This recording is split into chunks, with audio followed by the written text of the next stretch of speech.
Story. Once upon a time. Time.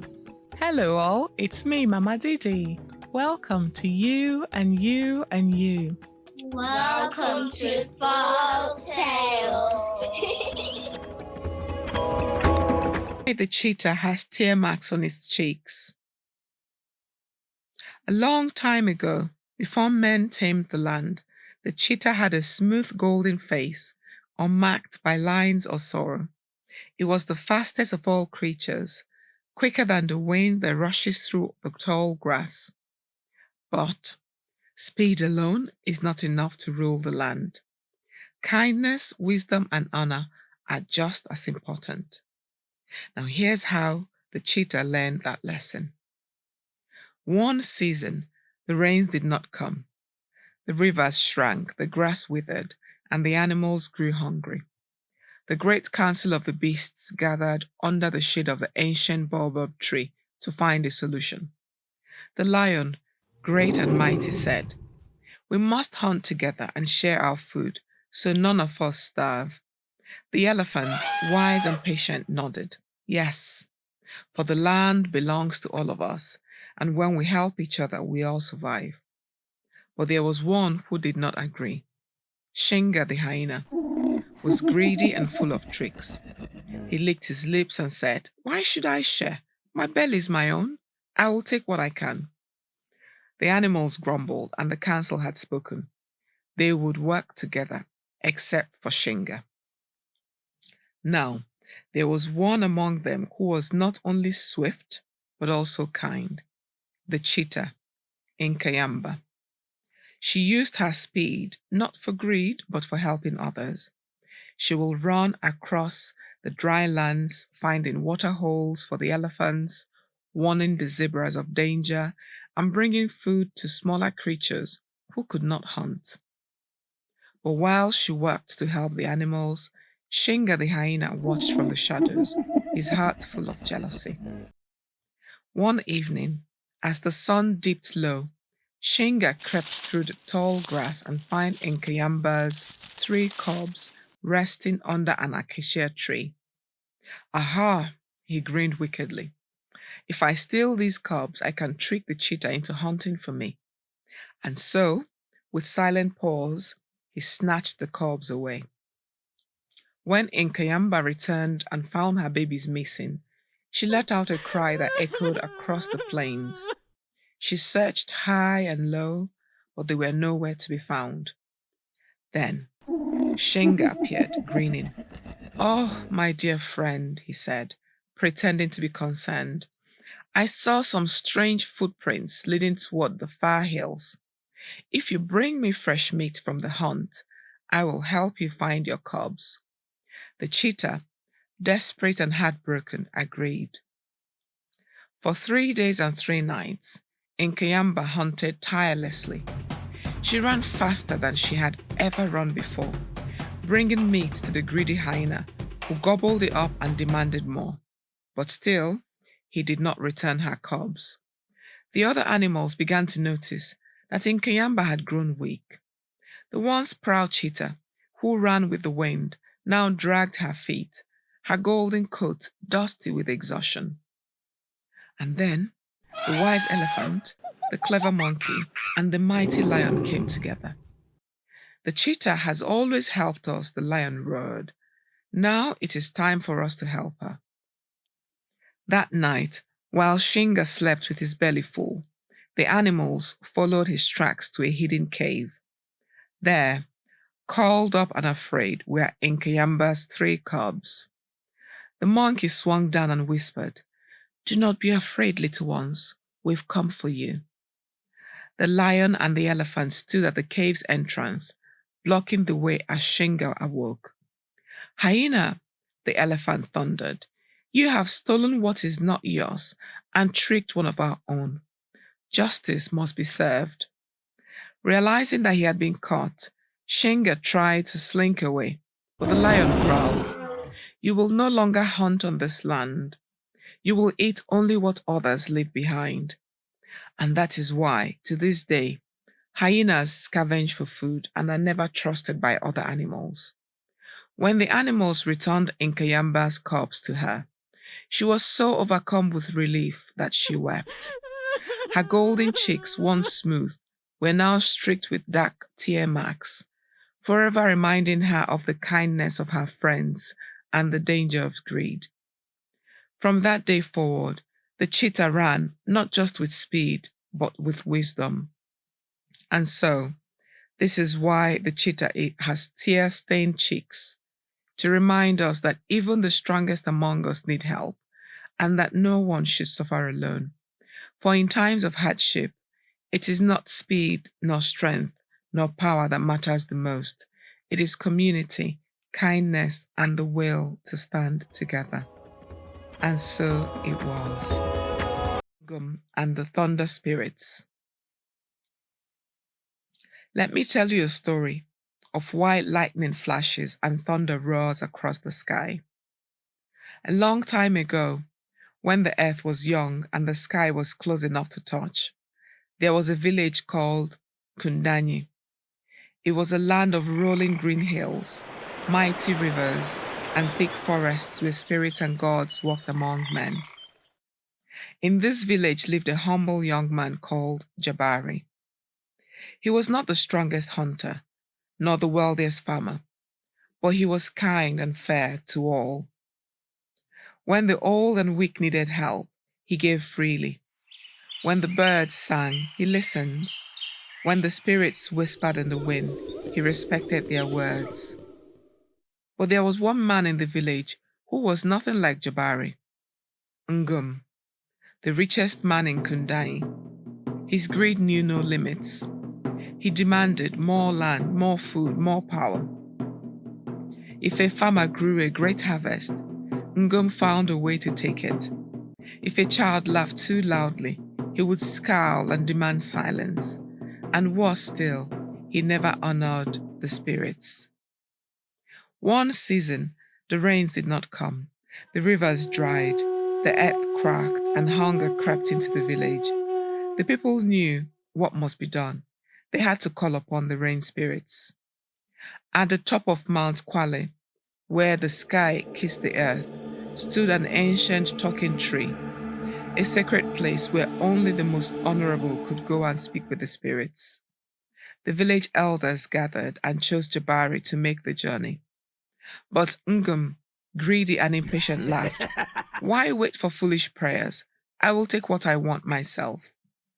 Ignoring the warnings of the elders, Ngum climbed Mount Kwale before Jabari could. He cut down the talking tree, believing its roots held the rains. As soon as his axe hit the root of the tree, at the final blow, a deep, thundering voice filled the air. The sky darkened, and the wind howled. The gods of the sky, Wamiri, the keeper of thunder, and his sister Kafura, the mistress of lightning, had awakened. Ngum stepped back, suddenly afraid. The talking tree was not just wood, it was the voice of the rain spirits, and now it was gone. From the heavens, Wamiri roared, "Who dares disturb the balance?" Before Ngum could run, Kafura raised her fiery hands, and a bolt of lightning shot down, striking the ground at his feet. "You have taken what was not yours," she thundered. Ngum was scared, but the gods did not destroy him, they spared him. Jabari arrived at that moment, his heart breaking at the sight of the fallen tree. "Mighty spirits," he said, "I did not do this. Help my people." The gods were silent. They saw the truth in Jabari's heart. "You are pure and you have honored us," Wamiri said, "but justice must be done." The gods turned to Ngum. "For your greed and arrogance, you will no longer walk among men. You shall be cast into the sky, where all will hear your rage and remember this lesson." Before Ngum could protest, a great wind lifted him into the air. His voice turned into a deep, rolling thunder, forever rumbling across the sky. His anger would never find peace. but he would no longer harm the people of Kundain. As for Kafura, the mistress of lightning, she vowed to watch him. Every time he roars in anger, she strikes the sky with her fiery hand, reminding him that the gods cannot be disrespected. And so, that is why thunder roars and lightning flashes. When the skies rumble, it is Ngum, still angry, still raging. And when the bright streak of light cuts across the sky, it is Kafura, reminding him that justice always prevails. And so it was.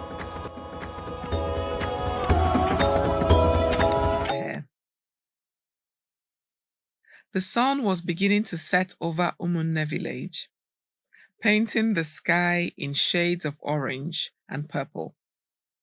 The smell of roasted corn drifting through the air, and children ran through the dusty paths, their laughter ringing like bells.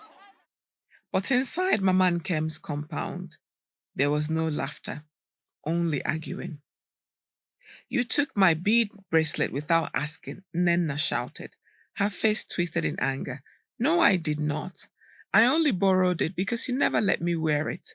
Obinna shot back, crossing his arms. The shouting continued, each child refusing to back down.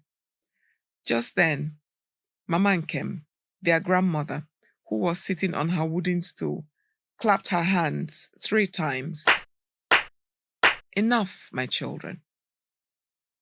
Obinna and Nnenna fell silent, their faces still full of frustration.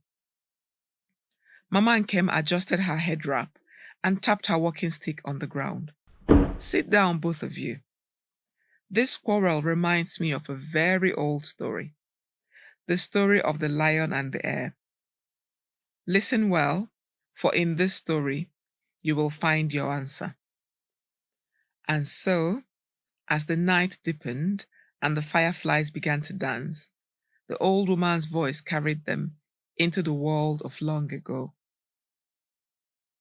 They heard the story of the lion and the hare. A long time ago, in the great kingdom of the wild, where animals spoke and lived as one, the lion, king of the forest, ruled with a mighty paw. He was strong, fearless, and proud, but he was also quick to anger. Now, there was one animal who was very different from the lion. He was small, not strong at all, but he was very clever. Hare, the trickster. He lived by his wits, and though he had no sharp claws or fierce roar, he always found a way to survive. One season, when all the animals struggled, the rivers shrank and food became scarce, the lion declared, "From now on, every animal must bring me food every day. If not, they will be punished." The animals trembled with fear. They were very scared. They knew that if they did not obey, the lion would grow angry, and an angry lion was a dangerous thing. Each day, the animals took turns bringing food to the lion's cave. An antelope one day, a warthog the next. But when it was Hare's turn, he had nothing to bring. He was too small to catch anything. So Hare thought, and finally he had a plan. He went to the lion's cave with his fur covered in mud and leaves, panting as if he had just escaped from a great danger. The lion narrowed his golden eyes. "Where is my food?" he growled. Hare bowed low. "Oh, great king, I tried to bring you a delicious fat gazelle, but on the way, another lion stopped me." The lion's ears twitched. "Another lion? In my forest?" "Yes, my king. He is big, even bigger than you, and he says he is the real king of the forest." Hare's voice trembled with fear, but inside, he was smiling. The lion's pride burned. He leapt to his feet and roared, "Take me to this foolish beast. I will show him who is king." So, Hare led the lion deep into the forest until they reached a still, clear lake. The water was like a mirror, reflecting everything above it. There, my king, look, he is hiding below staring at you. Hare pointed into the water. The lion peered down, and what did he see? His own reflection. But he did not know this.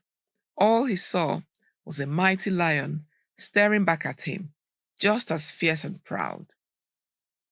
Anger surged through the lion. He roared, and the other lion roared back. He bared his teeth, and the other lion did the same.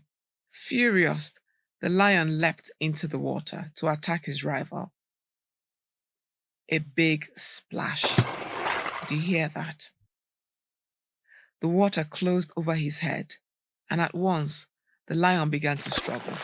He thrashed and kicked, but the lake was deep, and his heavy mane weighed him down.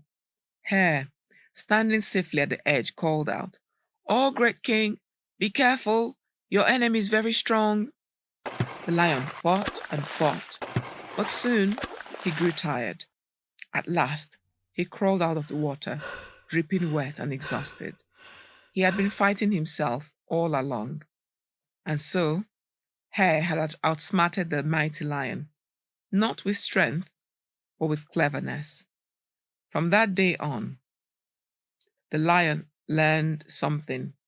He learned that sometimes fighting is not the answer, because the greatest enemy we face is often our pride and anger. As Mama Ngum finished her story, she looked at her grandchildren, Obinna and Nnenna, sitting quietly, listening and thinking. Then Nnenna sighed and said, "Grandma, are you saying that my real enemy is not Obinna but my own anger?" Mama Ngum smiled. "Ah, you are wise," she said. "Like the lion, your anger makes you see things the wrong way. Obinna did not steal from you. He only wanted to share in something he loved. If you hold on to your pride, you will both lose, just like the lion who fought his own reflection." Obinna lowered his head. "I should have asked Nnenna before taking her bracelet. I just wanted something special too." Nnenna smiled and held out her bracelet. "You can wear it, but next time just ask me." And so their grandmother clapped her hands. "Ah, now that is wisdom. Just like the hare, you have both found a way to solve your quarrel without fighting. And that, my children, is how peace is made." Obinna and Nnenna hugged, their anger forgotten, as the night filled with sound of crickets and the warm glow of fire. And so, the greatest battles are not won by strength alone, but by wisdom, patience. The wedding of Adeze and the trickster's fate. Let me tell you a story. A tale of wisdom. It was in the great kingdom of Umuofia. There lived a young woman named Adeze.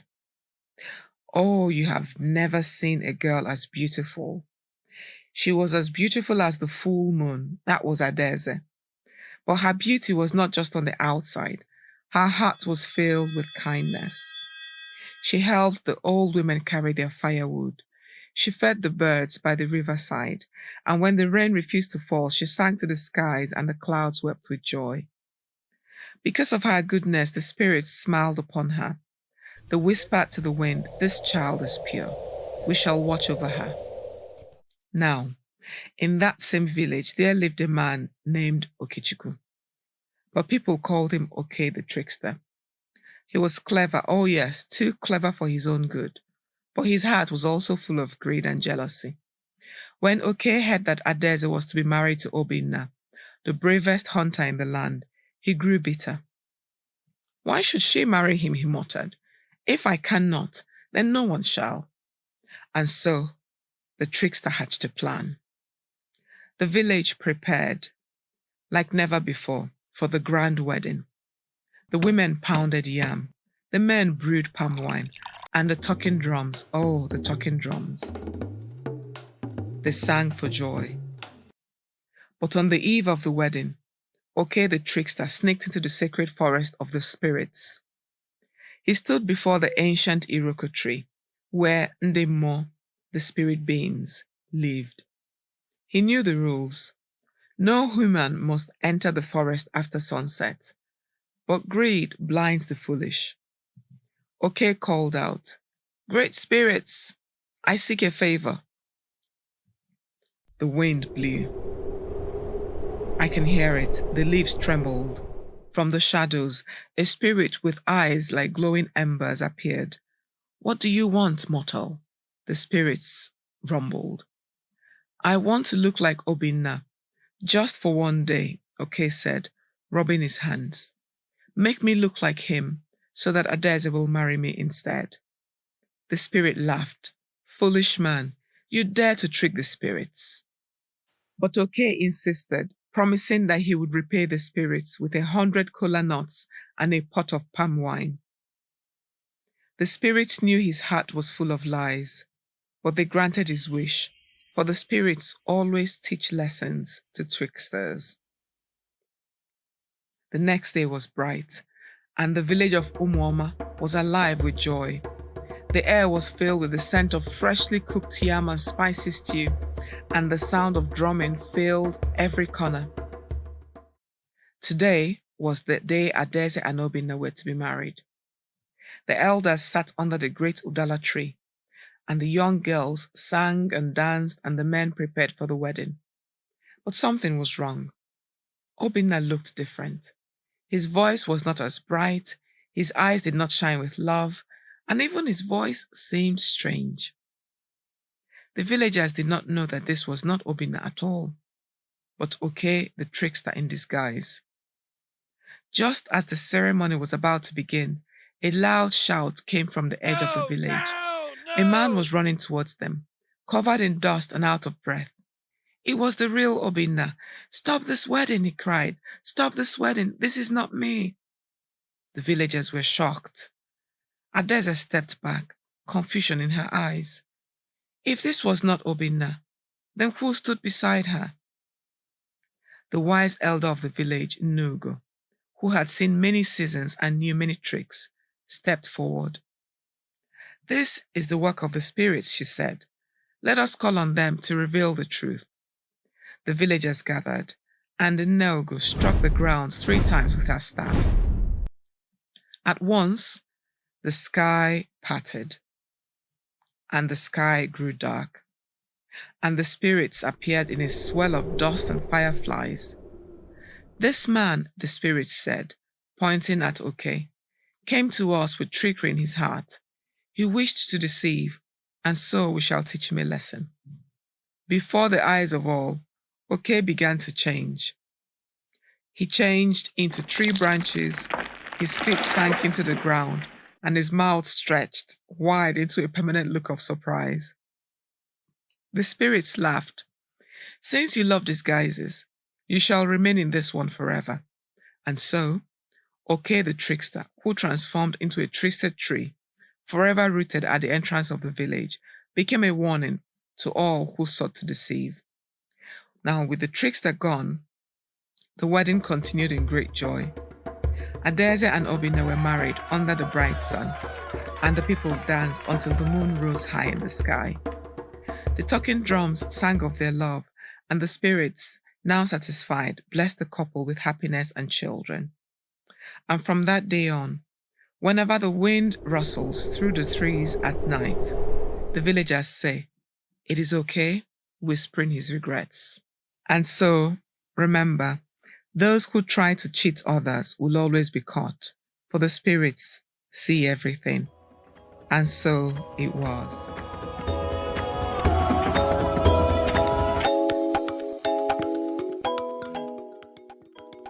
Thank you for listening. If you liked this story today, please follow, share, and review, and listen in next week for a new episode.